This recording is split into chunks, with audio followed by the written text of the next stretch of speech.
Hello friends, आज हम आप सबके लिए लाए हैं मोदू नॉवेल का पार्ट 8। विक्टिम एनालिसिस के काम से मुझे सबसे ज़्यादा नफरत है। लेंगचियो पाउट करती है और अपने पेन को नाक और मुंह के बीच पकड़ती है। कभी कभी विक्टिम बिना वजह मारा जाता है और मैं महीने तक ये सोचती रहती हूँ, ऐसा क्यों हुआ। एक अच्छा भला आदमी का लक इतना खराब था कि उसे बेमौत मरना पड़ा। क्यों किसी मेहनती आदमी को कोई बुरा आदमी मार देता है। लेकिन जब विक्टिम इनोसेंट नहीं होता है तब मैं सोचती हूँ, ऐसा तो उसके साथ होना ही था। उसके मर्डरर को पकड़ने की कोई ज़रूरत ही क्या। आउच! लुओ वेंजो ने एक डॉक्यूमेंट को रोल करके उसके सर पर मारा, तब जाकर लैंगचाओ की बकबक बंद हुई। लेंगचियो अपना सर पकड़कर बोलती है, आप मुझे मार क्यों रहे हो? पुलिस वाली हूँ पर मैं भी तो इंसान हूँ। तुम्हें अपनी सैलरी चाहिए? हाँ। चाहिए तो काम करो। लुओ वेंजो एक व्हाइट बोर्ड पर हे जोंगी की फोटो के नीचे उसका नाम और बाकी डिटेल्स लिखता है। फिर वो उस व्हाइट बोर्ड के आड़ से कांच की खिड़की के बाहर देखता है। फेदू हे जोंगी की माँ के साथ था। हे जोंगी के माँ को खबर मिली थी कि जैंग डोंगलाई रिहा हो रहा है। जब उनको फेदू मिला, उन्हें लगा कि वो भी उस ग्रुप का हिस्सा है। उन्होंने उसके पैंट को कस के पकड़ लिया था। फेदू चाहता तो उस औरत को खुद से हटा सकता था, पर उसने ऐसा नहीं किया, बल्कि वो उस बूढ़ी बदसूरत औरत के साथ बैठ गया। उनका हाथ पकड़कर वो उनसे बातें भी कर रहा था। वो औरत गर्दन हिला के हाँ या ना में जवाब भी दे रही थी। माँ ज़ियाओवे को रिलीज कर दिया गया? लुओ वेंजो पूछता है। ताओरन फोन रखकर बोलता है, नहीं, वो लोग बोल रहे हैं कि उसमें विथड्रॉल सिम्टम्स दिख रहे हैं। उसका घर सर्च करके बहुत सारा ड्रग्स मिला है, इसीलिए वो अंडर अरेस्ट है। उसे पूछताछ के लिए यहाँ ला सकते हैं? नहीं, वो कह रहे हैं कि उसकी हालत नाजुक है। अगर उसे कुछ हो गया तो वो क्या जवाब देंगे। अगर उससे बात करनी है तो हमें किसी को वहाँ भेजना पड़ेगा। वांग होंगलियन किसी को भी उससे मिलने नहीं दे रहा था। उसे सिर्फ कांच की खिड़की से देख पाना मुमकिन था। 2 पुलिस वाले ही जोंगी का सामान ले आकर लुओ वेंजो को देते हैं। उसके सामान में कुछ कपड़े थे, जिनमें से मैक्सिमम डिलीवरी बॉय के यूनिफॉर्म थे। कुछ बेसिक डेली यूज़ के चीज़ें, एक फ़ोन का डब्बा और एक डायरी भी थी जिसमें कुछ हिसाब लिखे हुए थे। डिलीवरी के काम के साथ साथ वो और भी अलग अलग छोटे मोटे काम किया करता था। सारे काम से मिले पैसे और उसके छोटे से छोटे खर्चे भी लिखे हुए थे। उसके माथे में जो पेपर चिपका हुआ था वो कैसा दिखता था? लुओ वेंजो पूछता है। किसी ने उसे एक फोटोग्राफ दिखाई। उस पेपर में और इस डायरी में लिखे हुए मनी एक जैसे थे। ये तो उसी की हैंडराइटिंग है, तारान बोल उठता है। रुको, चेंगवांग मैंसन के बाहर जब वो वेट कर रहा था तब उसके हाथ में एक क्राफ्ट पेपर एनवेलप नहीं था? ये पेपर शायद उसके अंदर था। हमें तो वो एनवेलप मिला ही नहीं। लुओ वेंजो हे जोंगे के डायरी को देखता है। उसमें कैश तो नहीं था? यहाँ देखो। खिड़की के बाहर फेदू हाँ में गर्दन हिला रहा था। आपके ट्रीटमेंट में तो बहुत पैसे लग रहे थे। शुरू में जब वो यहाँ आया था उस टाइम उसे इतना पैसा कहाँ से मिला? मदर हे बोलती है, उसने कहा उसे फिक्सचर से एडवांस मिला था। फिक्सचर? फेदू को इसका मतलब नहीं पता था। आपका मतलब जहाँ वो काम करता था?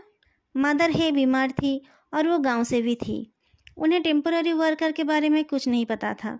कोई भी एम्प्लॉयर किसी टेम्पररी वर्क को एडवांस नहीं देता है, और यहाँ तो ये अमाउंट एक टेम्पररी वर्कर के कुछ सालों की सैलरी के बराबर था। सिर्फ अपनी बॉडी बेचकर ही कोई इतना पैसा कमा सकता था। पर हे जोंगी को याद करके फेदू को नहीं लगा कि उसकी बॉडी के लिए कोई इतना पैसा देगा। तो फिर उसने पैसे लिए किससे थे जो अपनी माँ को भी नहीं बता पाया? 1 लाख युआन का लोन लिखा था उसने अपने नोटबुक में, लेकिन कहाँ से लिया था ये नहीं लिखा था। सिटी ब्यूरो के क्रिमिनल पुलिस वाले हे जोंगी के कोआर्कर और जानने वालों से पूछने लगे। सब हैरान हो गए। किसी ने पैसे नहीं दिए थे। किसी को पता ही नहीं था उसने इतना बड़ा लोन लिया था। बुरो में वापस आकर लुओ वेंजो और तावरान देखते हैं कि मदर हे कुछ चेयर लगा के सो रही थी। फेदू ने एक पतला ब्लैंकेट अरेंज करके उन्हें ढक दिया था। तावरन धीमी आवाज में पूछता है, ये यहाँ क्यों सो रही है? मैंने उन्हें होटल चलने को कहा था, लेकिन वो मर्डरर के पकड़े जाने से पहले कहीं नहीं जाना चाहती थी। फेदू देखता है तावरान के माथे पर पसीना था। उसने पॉकेट से एक टिश्यू निकाल कर दिया और पूछा, क्या आप हमेशा इतनी मेहनत करते हो? ये देख के मेरे दिल में दर्द होता है। तावरान के जवाब देने से पहले लुओ वेंजो बोल उठता है, पुलिस वाले ऐसे ही काम करते हैं। अगर तुम्हारे दिल में दर्द होता है तो ज़्यादा टैक्स दिया करो और ज़्यादा गड़बड़ मत किया करो। अच्छा प्रेसिडेंट फेई, आपको अपना बिजनेस संभालना नहीं होता? कैसे आप हमेशा फ्री रहते हो? फेदू स्माइल करके बोलता है, मैंने इतने सारे मैनेजर सिर्फ जवान चलाने के लिए नहीं रखे हैं। आपको मेरी चिंता हो रही है देखकर मुझे अच्छा लगा, लेकिन अगर मैं सब बिजनेस छोड़ दूं तब भी मेरे सेविंग से मुझे जो इंटरेस्ट मिलेगा वो आपकी पूरी ज़िंदगी की कमाई से ज़्यादा होगा। ताओरन दोनों को अलग करता है। एक हाथ से वो लुओ वेंजो को खींच के ऑफिस के अंदर ले जाता है और दूसरे हाथ के उंगली से फेइदू को वार्न करता है। फेइदू कुछ इशारा करते हुए उसकी उंगली पकड़ लेता है। लुओ वेंजो गुस्से में अपना आपा खो देता है। ताओरन जल्दी से दरवाज़ा बंद कर देता है और हेल्पलेसली बोलता है, मैं थोड़ी देर में निकल जाऊंगा। तुम दोनों एक साथ कहीं डेट पर जाकर जितनी मर्जी लड़ लेना। तुम कहीं जा रहे हो? हाँ, ब्लाइंड डेट पर। अब मेरी उम्र हो रही है, मैं और तुम बैचलर्स का साथ नहीं दे सकता। लुओ वेंजो फ्लोर की तरफ देखता है। थोड़ी देर खुद से बात करके वो हंसता है। फिर वो बोलता है, तुमने ऐसे धोखा दे दिया, हमारा क्लब तुम्हें छोड़ेगा नहीं। ताओरन सोचकर बोलता है, फिर तो मुझे कुछ रिश्वत देनी पड़ेगी। जब मेरा बच्चा होगा मैं तुम्हें उसका गॉडफादर बनाऊंगा। नहीं, वेंजो हाथ हिला के बोलता है, एक लुओ युगियो ही काफ़ी है मेरे लिए, मुझे बाप नहीं बनना है। ये काम तुम स्टेट लोगों के लिए ही है। तुम्हें जाना है तो तुम निकल जाओ, हम ऐसे भी मर्डरर के नेक्स्ट मूव के लिए वेट करेंगे। ताओरन सामान समेट कर निकल रहा था तो लुओ वेंजो ने उसे रोककर कहा, तुम मुझे ठुकरा कर जा रहे हो, पर क्या तुम्हें कार चाहिए? जाओ यहाँ से, ताओरन बोलता है। जाओ तिंग ने जब सब कुछ बताया तो जांग दोंगलाई को लगा कि उसके रिहा होने का पूरा क्रेडिट उस लॉयर का ही था। वो उस लॉयर को डिनर के लिए बुला के एक रेड पैकेट देता है। उसने उनको घर छोड़ने का ऑफर भी किया। लेकिन रेस्टोरेंट से निकलते ही वो दोनों एक खूबसूरत लड़की से मिलते हैं जो जैंग डोंगलाई की कार के फ्रंट पैसेंजर सीट पर जाकर बैठ जाती है। लॉयर जाकर एकदम पीछे वाली सीट पर बैठते हैं और नज़दीकी सबवे स्टेशन में उतार देने का रिक्वेस्ट करते हैं। कार में जांग दोंगलाई और वह औरत शेमलेसली फ्लर्ट करते रहते हैं। लॉयर अपने फ़ोन में देखकर अपना ध्यान उनसे हटाने की कोशिश करते हैं। एक मोड़ पर जब जांग दोंगलाई ब्रेक लगाता है तब वो लॉयर अपना बैलेंस खो देता है। तभी उनकी नज़र किसी चीज़ में पड़ती है। उनको लगा ब्रेक करने की वजह से कोई चीज़ सीट से गिर गई होगी। वो उसे उठाने जाते हैं। वो एक सिल्वर और ग्रे स्ट्राइप वाली टाई थी जिसमें एक फेमस बैंड का टैग लगा हुआ था, लेकिन उसको देखकर लग रहा था कि उसका कुछ गलत इस्तेमाल किया गया था। उसे याद आता है कि हे जोंगी का मर्डर वेपन कोई सॉफ्ट क्लॉथ था, जैसे कि सिल्क स्कार्फ, सॉफ्ट रोप या फिर नेक टाई। जांग दोंगलाई को याद आता है पीछे कोई बैठा है। वो पूछता है, क्या हुआ अटॉर्नी लियू, क्या आपकी तबीयत खराब हो रही है? मैं थोड़ा सा डिजी हूँ, अटॉर्नी लियू बोलता है। वो पहले से ही डरा हुआ था। जांग डोंगलाई के सवाल से वो और डर जाता है। जांग दोंगलाई फिर से फ्लर्टिंग में लग जाता है। अटॉर्नी लियू अपने फ़ोन के कैमरा से एक फ़ोटो खींचता है और फिर धीरे से उस टाई को अपने ब्रीफकेस में भर लेता है। बाकी का रास्ता किसी तरह कट जाता है। जांग डोंगलाई उसे सबवे स्टेशन में उतार के जल्दी से निकल जाता है। दोस्तों, अगर आपको ये वीडियो अच्छी लग रही है तो तुरंत जाके लाइक, कमेंट और चैनल को सब्सक्राइब जरूर करें। ताओरन ऑफिस से निकलकर देखता है फेदू पॉकेट में हाथ डालकर उसका इंतजार कर रहा है। वो बोलता है, फेदू इधर आओ, मुझे तुमसे कुछ कहना है। फेदू चेयर में लेटी हुई औरत को देखकर बोलता है, उनका क्या होगा? लुओ वेंजो जो दरवाजे पर खड़ा था बोल उठता है, कोई प्रॉब्लम नहीं है, वो जब उठ जाएगी हम उन्हें पूछ लेंगे वो क्या चाहती है। अगर वो सामने वाले गेस्ट हाउस में रहना चाहेंगी तो हम उन्हें एक रूम दिला देंगे, और अगर वो यहीं रहना चाहती है तो हम एक चारपाई लगा देंगे। ये रेगुलेशन के खिलाफ नहीं है? ताओरन पूछता है। मैं देख लूँगा, लुओ वेंजो बोलता है, अब तुम जल्दी से जाओ। फेदू सरप्राइज होकर बोलता है, ताओरन आप कहीं जा रहे हो? ताओरन उसका हाथ पकड़कर खींच ले जाता है। लुओ वेंजो फेदू को पीछे से देखता है। उसकी पूरी बॉडी में बस फ्लर्टेशन लिखा हुआ था, लेकिन वो जितना बड़ा फ्लर्ट क्यों ना हो अभी डंप कर दिया जाएगा। लुओ वेंजो को एक अजीब अनुभूति होती है। वो और फेदू दोनों को ही ताओरन ठुकरा रहा था। वेंजो का बहुत मन हो रहा था उस सेकंड जनरेशन बिजनेस टाइकून का ठुकराया जाने को सामने से देखने का। लुओ वेंजो ताओरन को सालों से जानता था। उन्होंने बहुत सारे काम एक साथ किया है। एक साथ उनको प्रशंसा भी मिले और एक साथ पनिशमेंट भी। ताओरन बहुत गरीब था लेकिन उसका स्वभाव अच्छा था। एक साथ समय बिताते बिताते लुओ वेंजो के उसे पसंद करना नॉर्मल था, लेकिन ताओरन का सेक्सुअल ओरिएंटेशन उसके जैसा नहीं था। लुओ वेंजो उसके साथ ज़बरदस्ती भी नहीं करना चाहता था, इसलिए उसने अपने आप को रोक लिया था, पर कभी कभी वो उसे छेड़ने का मौका गंवाना नहीं चाहता था।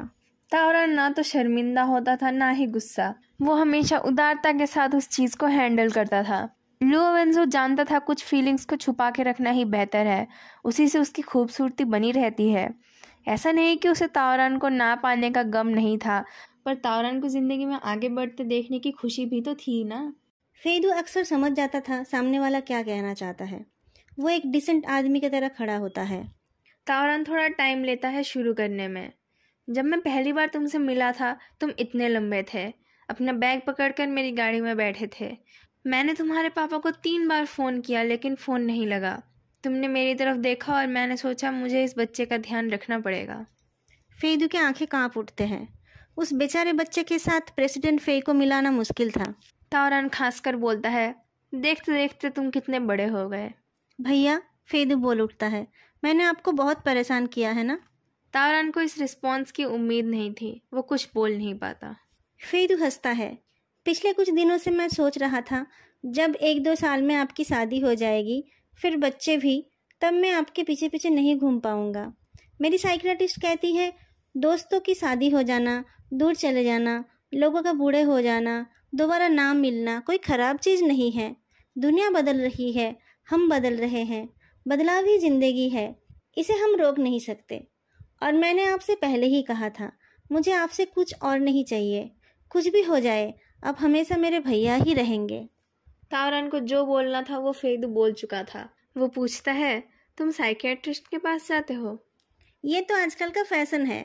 ताओरान को पता था वो बकवास कर रहा था, पर वो कुछ बोलता नहीं। आपको कोई पसंद आई है या फिर आप ब्लाइंड डेट पर जा रहे हो? Blind date? ठीक है, पर आप जाओगे कैसे? आपको मेरी कार चाहिए? ताओरान को 2 बार एक जैसी लाइन सुनने को मिली। उसने कहा, बहुत हो गया, तुम दोनों ने पहले से ही ये लाइन्स रेडी कर रखी थी ना। फेदू सबकॉन्शियसली ऊपर देखता है तो उसकी नज़र लुओ वेंजो से मिलती है। दोनों जल्दी से नज़रें हटा लेते हैं। ताओरान के जाने के बाद भी फेदू नहीं गया। जब लुओ वेंजो ने मदर हे के लिए सब अरेंज कर दिया तब वो उनके हाथ में अपना कार्ड रखकर चलने लगा। लुओ वेंजो को पता नहीं क्या हो गया। शायद उसका और फेदू का एक साथ कट जाने पर उसने उसके साथ एक भाईचारा महसूस किया।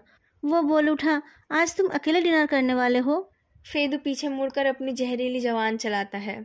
100 साल में पहली बार मैं आप बूढ़े लोगों जैसा खाली बैठा हूँ।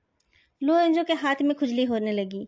वो अपनी बेवकूफ़ी के लिए अपने आप को थप्पड़ मारना चाहता था। फिर भी उसने कहा, तुमने आज विक्टिम की माँ को मीडिया के सामने फालतू बकबक करने से रोक लिया, इसलिए क्रिमिनल इन्वेस्टिगेशन टीम की तरफ से यहाँ तुम्हारे लिए कुछ खाने का इंतजाम कर सकता हूँ, अगर तुम रुकना चाहो तो। फेदू हैरान हो जाता है। लुओ वेंजो सिर्फ फॉर्मेलिटी कर रहा था। उसने उम्मीद नहीं की थी कि फेदू सच में रुक जाएगा।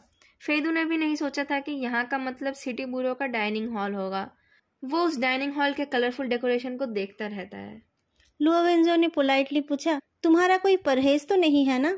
फेदू पोलाइटनेस को गोली मारकर बोलता है, मैं कच्चा हरा प्याज, पका हुआ लहसुन नहीं खाता, अदरक तो बिल्कुल नहीं खाता, खट्टा और मसालेदार खाना और एनिमल फैट भी नहीं खाता। मैं किसी चीज़ का डंठल और टमाटो और बैंगन के छिलके नहीं खाता।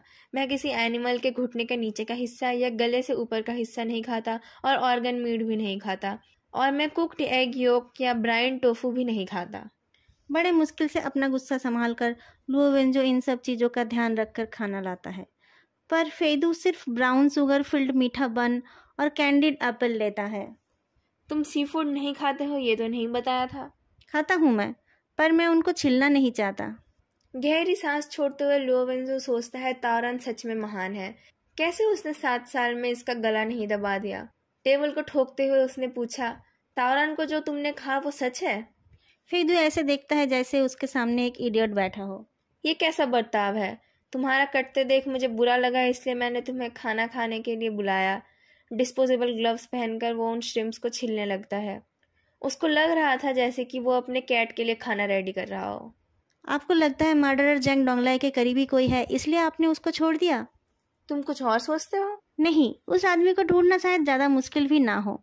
शायद वो विक्टिम को लंबे टाइम से जानता है, पर उसने शायद अपना नाम चेंज कर रखा है, जो इन्वेस्टिगेट करने से पता चल ही जाएगा। इसीलिए वो आप लोगों का ध्यान बटाना चाहता है। तुम्हें लगता है विक्टिम उसे बहुत पहले से ही जानता था? यान सिटी आने के 1 महीने में ही उसे 1 लाख युआन मिल गया। अगर वो उसे नहीं जानता तो उतनी बड़ी रकम नहीं देता, क्रिमिनल गैंग में घुसकर उतनी जल्दी उतना पैसा कमाना आपके डिपार्टमेंट में जॉब के लिए एग्ज़ाम देने से ज़्यादा मुश्किल है। जिसने उसे उस क्रिमिनल गैंग में शामिल किया था वो उसके होम टाउन से था, लेकिन मर्डरर कोई और भी हो सकता है। उसने अपनी माँ को सिर्फ जाओ वुलंग का नाम बताया, जिसने उसे जॉब ढूंढने में मदद की। अगर वो किसी और जानने वाले से मिला होता तो वो अपनी माँ को बताता। अगर वो लोग साथ में क्राइम करते तब भी? अगर वो साथ में क्राइम करते तो उसके बारे में वो घर में ज़रूर बताता, क्योंकि उसे पता होता उसके काम में सेफ्टी नहीं है। पर आप इतना श्योर क्यों है कि कोई क्रिमिनल गैंग इसमें इन्वॉल्व है? लुओ वेंजो के चॉपस्टिक्स रुक जाते हैं। मैं तुम्हें डिटेल में नहीं बता सकता। उस रात उसको एक मिस्टीरियस फ़ोन कॉल आया था और एक मिस्टीरियस मैसेज भी। उसको मार के आधे घंटे का रास्ता पार करके फेंका गया था और हमें एक इन्फॉर्मर की रिपोर्ट भी मिली है। फेदू फाइनली थोड़ा सरप्राइज्ड होता है। लुओ वेंजो के फ़ोन पर एक अननोन नंबर से कॉल आता है, पर उधर से सिर्फ हांफने की आवाज़ और कुछ नॉइजेस सुनाई देती है। कौन है? वो पूछता है। कोई जवाब ना पाकर वो कॉल काटने जाता है तो कोई गुहार लगाता है, मुझे बचाइए। मैं फ़ोन कट हो जाता है।